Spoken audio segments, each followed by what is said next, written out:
اعوذ باللہ من الشیطان الرجیم بسم اللہ الرحمن الرحیم السلام علیکم ورحمۃ اللہ وبرکاتہ۔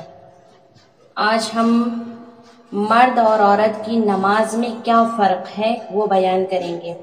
ویسے تو کوئی فرق نہیں ہے، کیونکہ جو چیزیں مرد کے لیے ہیں نماز میں وہی چیزیں عورتوں کے لیے بیان کیا گیا ہے۔ جیسے 17 رکعت نماز ہے تو جو مرد کے اوپر واجب ہے وہی عورت کے لیے 17 رکعت مرد کو بھی پڑھنی ہے اور عورت کو بھی پڑھنی ہے نماز پنجگانہ۔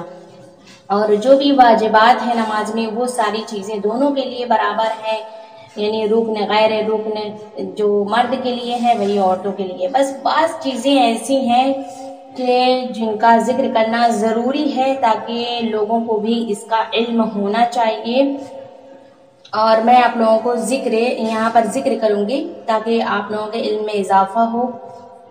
تو مرد اور عورت کی نماز میں فرق کیا ہے؟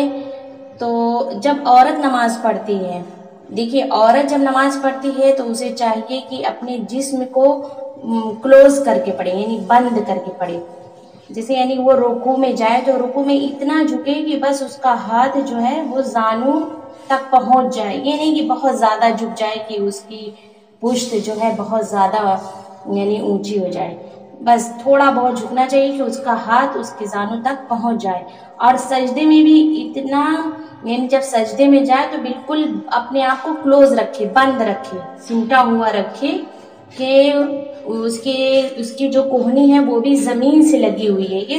یہ مستحب میں سے، عورت کے مستحبات میں سے ہے کہ عورت جب سجدے میں جائے تو اس کا جو یہ کوہنی ہے وہ زمین سے ملی ہونی چاہیے۔ لیکن مرد کے لیے ہے کہ مرد اگر رکوع میں جاتا ہے تو اس کا ہاتھ جو ہے باہر کے لیے، یعنی اتنا جھکے کہ وہ باہر کی طرف اس کا ہاتھ نکلا ہوا ہو، اور یہ مستحب ہے مرد کے لیے۔ اور سجدے میں جب جائے مرد تو وہ اپنے آپ کو یعنی کلوز نہ رکھے، کھول کے رکھے، اس کی کوہنی اونچی ہونی چاہیے، کھلی ہونی چاہیے، باہر کی طرف نکلی ہونی چاہیے۔ یہ مرد کے لیے سجدے میں اس طرح سے سجدہ کرنا مستحب ہے۔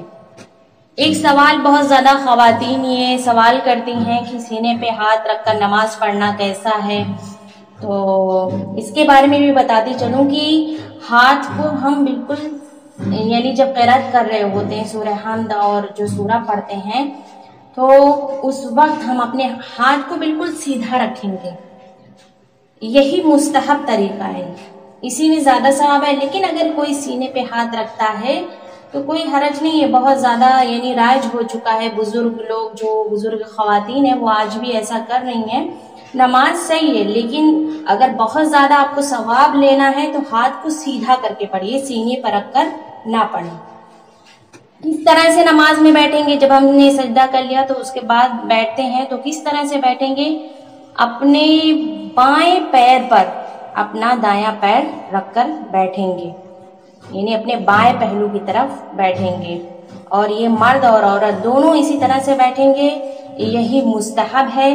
لیکن بعض خواتین ایسا بھی کرتی ہیں کہ اپنے دونوں زانو اٹھا کر پڑھتی ہیں اور وہ یہ سوچتی ہیں کہ اس میں زیادہ ثواب ہے، یہ مستحب طریقہ ہے۔ جی نہیں، مستحب طریقہ جو میں نے بتایا وہی ہے کہ اپنے بائیں پیر پر داہنے پیر کو رکھ کر بیٹھیں، اور جب قیام کریں تو قیام کے لیے بھی مستحب ہے کہ انسان دونوں پیروں کے درمیان صرف 3 انگلیوں کا فاصلہ ہو، اور زیادہ سے زیادہ یہ مستحب ہے 3 انگلیوں کا فاصلہ ہونا چاہیے، اور زیادہ سے زیادہ ایک بالشت، بہت زیادہ یعنی اپنی ٹانگوں کو پھیلا کے نہیں نماز پڑھنی چاہیے۔ یہ آداب نماز کے خلاف ہے کہ انسان جو ہے یعنی اتنی دور دور ٹانگیں رکھ کر اور نماز پڑھ رہا ہے، تو صحیح نہیں ہے۔ قیام میں صرف 3 انگلی کا فاصلہ ہو یا پھر جو ہے ایک بالشت کا فاصلہ ہونا چاہیے، اس سے زیادہ نہیں ہونا چاہیے۔